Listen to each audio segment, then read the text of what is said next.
Je me suis retrouvé suspendu en l'air face à 4 gendarmes, 3 machettes et une barre de fer, en train de me bastonner au moins pendant 1h30 non-stop. Et après ça, apparemment, je suis entré dans le coma et à peine me retrouver, je saignais partout. Abondamment relayé sur les réseaux sociaux, l'histoire de ce jeune avait suscité émotion et indignation.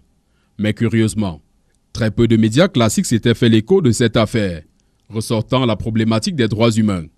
Un faible intérêt qui peut se justifier. Il y a un mur d'incompréhension qui sépare d'une part les journalistes et d'autre part les autorités administratives et même les autorités de maintien de l'ordre. Pourtant, l'infraction qui découle du cas de Théodore est violemment réprimée par la loi camerounaise. La torture est quelque chose qui est réprimé de manière sévère dans notre pays.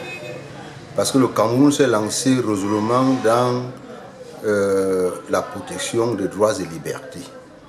Certes, il y a des dérives, il y a des écarts de comportement, mais la politique de notre pays vise, n'est-ce pas, à protéger les droits et les libertés. Avant l'entrée en vigueur de ce qu'on a appelé le nouveau code pénal, entré en vigueur en 2006, l'infraction de torture était jusque-là prévue simplement par des instruments internationaux, notamment la Convention contre la torture, des traitements cruels, inhumains et dégradants. Mais avec la révision du code pénal intervenue en 2006, le législateur pénal camerounais a intégré l'infraction de torture.